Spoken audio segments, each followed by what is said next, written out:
Bonita asks, I'm curious about being a sponsor. How long do I need to be at my job for proof of income, and how do I use my home, or how do I use my home to sponsor my spouse? Okay, so yeah, we get a lot of questions about sponsors, being a sponsor. There's you don't really say if you're petitioning somebody or if you're going to be a joint sponsor for somebody else, but the rules are similar.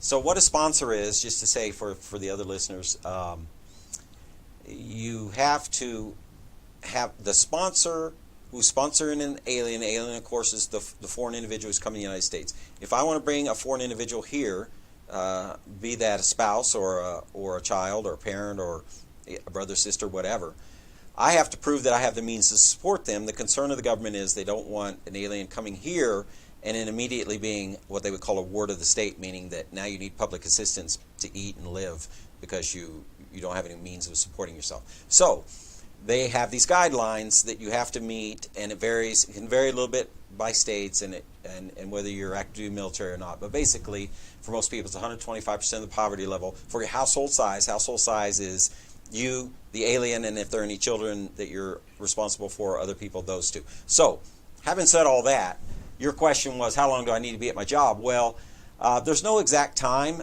Basically, it's almost like getting a loan. You need to be able to prove to the government that you have the means to support this individual. So there's no set time. You could have been at your job a month, 2 months, 6 months.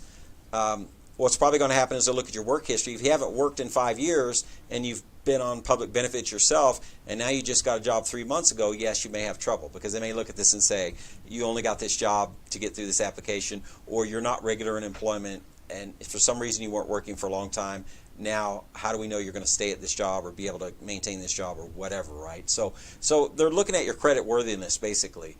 And so if you've had a long history of employment, but now you've changed jobs, even if you've had some brief periods of unemployment, it's fine. Through the years, you consistently are a working person, you're probably not going to have any trouble as long as the income, of course, of that job meets the requirements. Again, if you've not worked in forever, and especially if you've been receiving benefits yourself, and now all of a sudden you just got a job, yeah, that's going to be a little tougher. Now, the second part, you say, how do I use my home to sponsor my spouse? So, yes, you can use assets as all or part of the income requirement. That's a little tougher. So number one thing I'll say is they only count the asset as 1/3 the value. So if you have an asset worth $100,000, they're only going to give you credit for $33,300, whatever a third is of 100, right? So the second part I'll say is with a house, most people, when they have a house it's not paid for, they've got a mortgage on it. You can use the equity, but you're going to have to show a third-party appraisal for the house. You can't just tell them, hey, my house is worth $250,000, and that's my opinion. You would have to show a third party. And then you have to show your mortgage statement showing, hey, here's a third-party appraisal says I owe, this house is worth $250.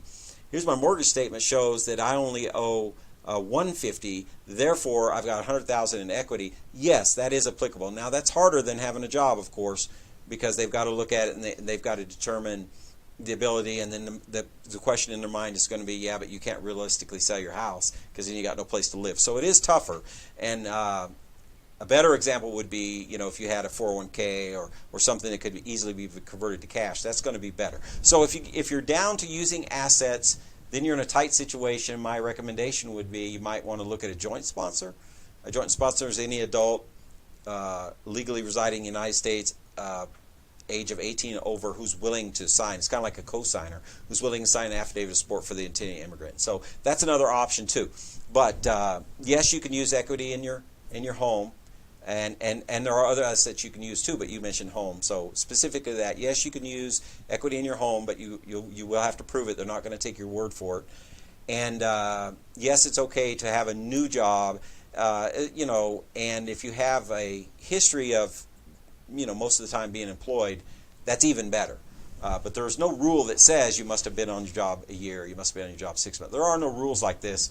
A lot of this, other than the number you're trying to hit, that is a number you can look it up on our website or our calculator, whatever, the income required. Everything else is kind of subjective. They don't say, if you have this, you absolutely will be approved. If you have a job and you've been there 2 years, we're absolutely going to approve you. They don't say that. What they say is, show us what you got, and we will decide if you meet the income requirements. So there you go. Those finance questions are always tough. A lot of people use a joint sponsor. It's quite common. It's definitely not an anomaly.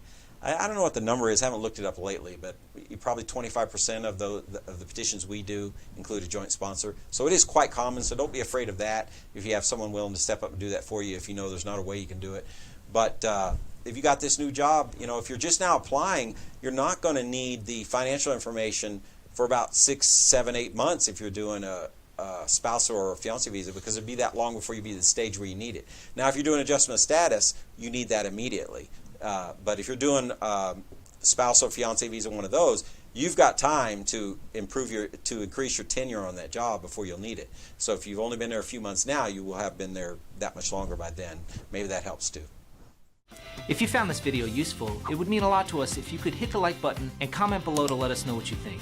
You can also ask your own immigration questions in the comments below. If you want to make sure not to miss any of our future videos, we invite you to subscribe here on YouTube and be sure to click the notification icon so you can be alerted whenever we publish a new video. Also, don't forget to follow us on Facebook, where you can watch our regular immigration Q&A live streams.